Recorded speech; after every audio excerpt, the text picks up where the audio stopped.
अहं मधुलिका भवतां सर्वेषां स्वागतं करोमि। द्वादशकक्षायाः द्वितीयपाठस्य तृतीये भागे इदानीं वयम् उपस्थिताः। तृतीये भागे वयं किं पठिष्यामः? चतुर्षु चरणेषु एतस्य पाठस्य व्याख्या भविष्यति। प्रथमः भागः सम्पूर्णः जातः, द्वितीयः भागः अपि सम्पूर्णः जातः। इदानीं तृतीयः भागः भविष्यति 11 श्लोकतः 15 श्लोकं यावत्। अन्तिमे भागे वयम् प्रश्नानां विवेचनं कुर्मः। तो पहले भाग में 1 से 5 श्लोक तक पढ़ा, द्वितीय भाग में 6 से 10 श्लोक तक, तृतीय भाग में अब हम 11वें श्लोक से 15वें श्लोक तक की व्याख्या करेंगे। पहले हम क्या करेंगे? पाठ करेंगे। आप लोग भी साथ में अनुवाचन कर सकते हैं। तदेवमभिनिष्क्रान्तं न मां शोचितुमर्हसि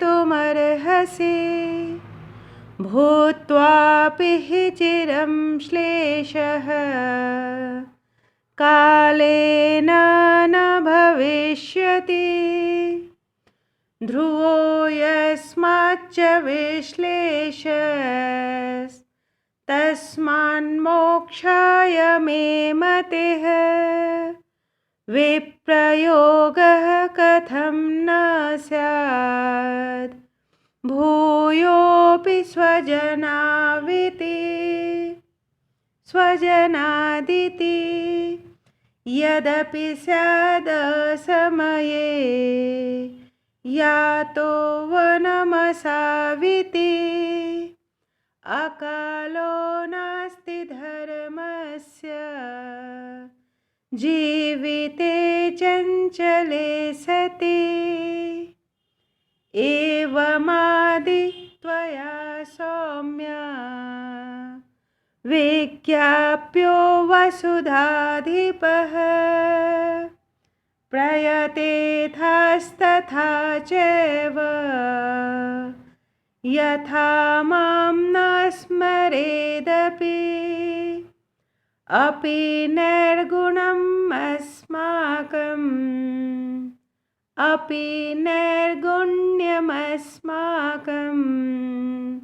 वाच्यं नरपतौ त्वया नैर्गुण्यात् त्यजते स्नेहत्यागान्न शोच्यते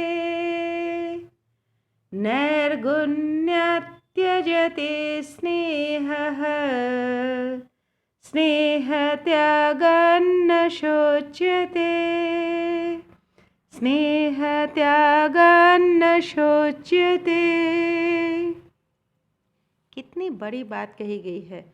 श्रीमद् भागवत गीता में जो बात श्री कृष्ण ने अर्जुन से कही थी, लगभग यही बात यहाँ सिद्धार्थ छंदक से कह रहे हैं कि मेरे पिता को जाकर ये संदेश पहुँचा देना।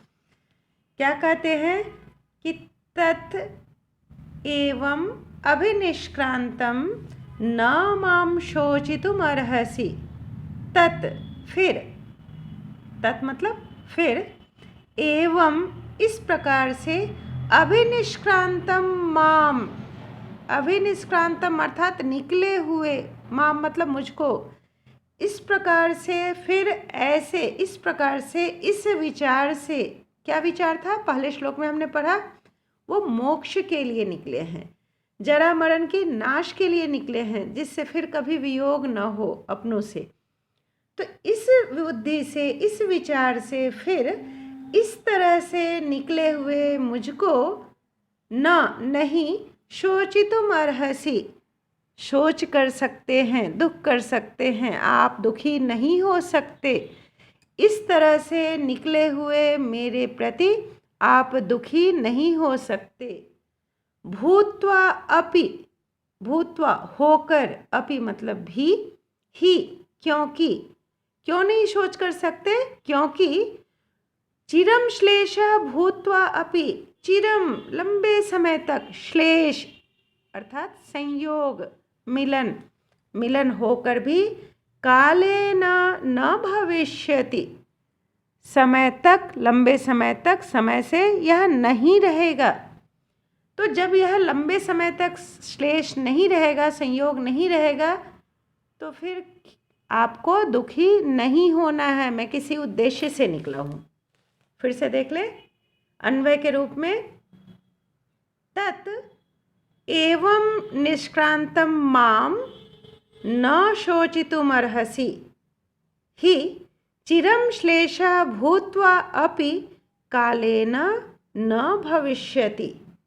फिर इस प्रकार से निकले हुए मेरे प्रति आप शोच करने योग्य नहीं है, आप दुख नहीं कर सकते हैं, क्योंकि ही मतलब क्योंकि लंबे समय तक श्लेष संयोग होकर भी समय से नहीं रहेगा, समय तक नहीं रहेगा। या तो आप जरावस्था को प्राप्त होंगे तो भी यह संयोग नहीं रहेगा, आप चले जाएंगे, हमारा और आपका यह मिलन स्थायी नहीं रहेगा।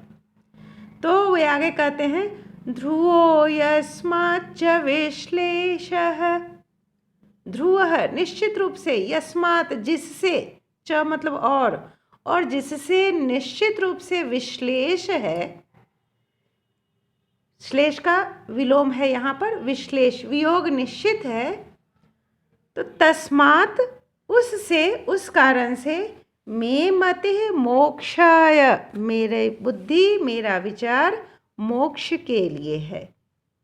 विप्रयोग कथम न स्यात्, क्यों नहीं विप्रयोग हो, क्यों नहीं विश्लेष हो, क्यों नहीं वियोग हो। भूयः अपि स्वजनात् इति, जब यह भूयः बार बार, अपि मतलब भी, फिर से भी, जब स्वजनात् अपने लोगों से, इति मतलब यह निश्चित है, यह वियोग जब निश्चित है, तो फिर वह कह रहे हैं कि क्यों न यह विप्रयोग हो, क्यों न यह वियोग हो, क्यों न यह विश्लेष ज़्यादा उचित है, जिससे कि भूयः अपि स्वजनात् इति न भूयात्, अपने लोगों से फिर से यह विश्लेष न हो। फिर से ध्यान से समझ लीजिए, यस्मात् च, और जिससे, विश्लेषः ध्रुवः, वियोग निश्चित है, तो तस्मात् मतलब तो, उस कारण से, मे मति मोक्षाय, मेरा विचार मोक्ष के लिए है। उनका कहना है कि कथम न विप्रयोगः, कथम न स्वजनात् इति विप्रयोगः भूयो अपि स्यात्, कथम न, क्यों नहीं, स्वजनात् इति विप्रयोगः, अपने लोगों से यह वियोग, भूयो अपि न स्यात्, फिर से न हो, फिर भी न हो, यानी मोक्ष की जब प्राप्ति हो जाएगी तो अपनों से यह बार बार वियोग नहीं होगा। इसीलिए मेरे विचार से मैं मोक्ष के लिए जा रहा हूँ, तो आपको दुखी नहीं होना है। यह छंदक से सिद्धार्थ कह रहे हैं। यद्यपि स्यात् असमये यातः, यद्यपि, यद्यपि, यत् मतलब फिर, अपि मतलब भी, स्यात् असमये यातः, असमय पर गमन, यद्यपि यह समय असमय पर यह गमन है, उचित समय पर यह गमन नहीं है, यह हमारा जाना उचित समय पर नहीं है। क्या, वनम असौ इति, वन को, असौ मतलब यह, इति यातः असमये स्यात्, यद्यपि फिर भी यह वन को गमन असमय है, फिर भी यह अकालः नास्ति, अनुचित काले नास्ति, अनुचित समय पर नहीं है। यद्यपि यह समय असमय यह वन को गमन है, फिर भी यह अकालः नास्ति, अर्थात अनुचित नहीं है, अनुचित समय पर नहीं है। क्यों? क्योंकि धर्मस्य जीविते चंचले सति, धर्म के और जीवन के चंचल होने पर, चंचल जीवन के होने पर, चंचल प्राण के होने पर, प्राण तो यह चंचल है, कभी भी यह जा सकता है, तो इस धर्म के, इस जीवन के चंचल होने पर यह अनुचित समय नहीं है। हमारा यह प्राण चला जाएगा तो हमारे पास यह धर्म का साधन भी नहीं रहेगा। तो यह सब कुछ चंचल है, तो इसलिए यह अकाल नहीं है। एवं आदि त्वया सौम्य, वे फिर से संबोधित करके कह रहे हैं कि हे सौम्य, एवं इस प्रकार से, त्वया तुम्हारे द्वारा, हे छंदक, हे सौम्य, इस प्रकार से तुम्हारे द्वारा आदि प्रारंभ में ही वसुधाधिपः विज्ञाप्यः, वसुधाधिपः राजा को विज्ञाप्य बताना है, शुरू में ही राजा को यह बताना है। और प्रयते था तथा चैव, तथा और उस प्रकार से, च मतलब और, एव मतलब ही, और उस प्रकार से ही, तथा च एव और उस प्रकार से ही, प्रयते था प्रयत्न करना है, यथा जिससे, माम न स्मरेत अपि, यथा माम अपि न स्मरेत, जिससे मुझको भी याद न करें। इस प्रकार का प्रयत्न करना है जिससे वे मुझे याद न करें। अपि नैर्गुण्यम अस्माकं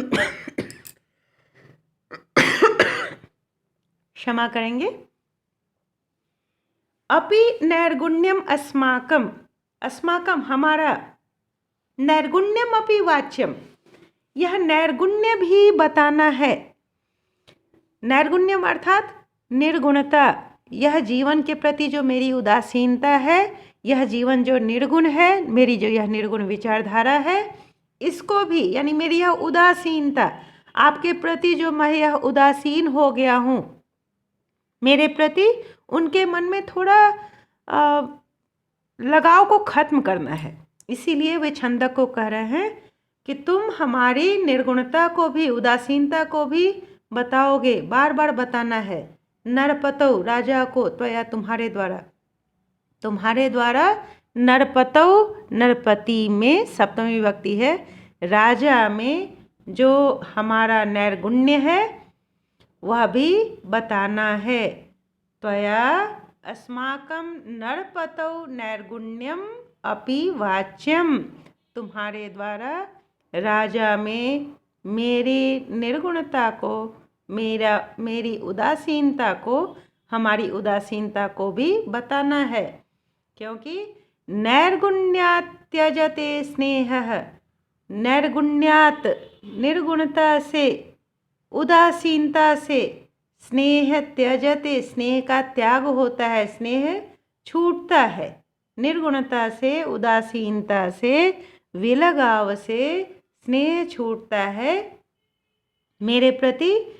जब वे उदासीन हो जाएंगे, नहीं सोचेंगे, मेरे विषय में ध्यान नहीं करेंगे, तो स्नेह भी नहीं रहेगा। और स्नेह त्यागात न शोच्यते, और स्नेह के त्याग से जब प्रेम ही नहीं रहेगा तो स्नेह के त्याग से दुखी नहीं होता है मनुष्य, यह बताना है।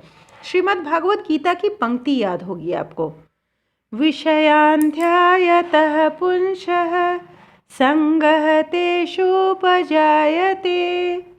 किसी विषय में ध्यान करते हुए पुरुष का उसमें संग उत्पन्न होता है, स्नेह उत्पन्न होता है। स्नेहात् संजायते कामः, संगात् संजायते कामः, कामात् क्रोधोऽभिजायते, और उस कामना से, उस स्नेह से क्रोध की उत्पत्ति होती है। संग से, उस स्नेह से काम उत्पन्न होता है और काम से क्रोध की उत्पत्ति होती है।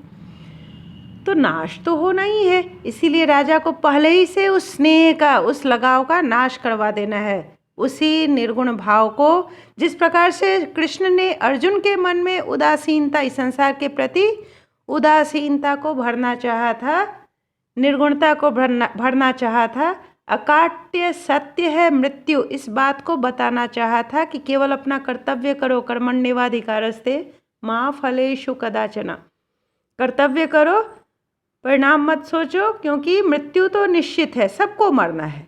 तो इसीलिए यहाँ पर सिद्धार्थ भी छंदक के माध्यम से पिता को सांत्वना दे रहे हैं कि आप मेरे विषय में दुखी न हो, मृत्यु तो निश्चित है, मैं मोक्ष के लिए निकला हूँ, इस कारण से आपको दुखी नहीं होना है।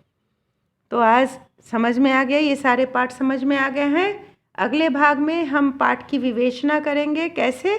प्रश्नोत्तर के माध्यम से।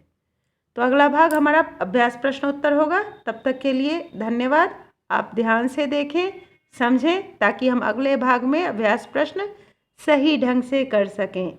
नमस्कार।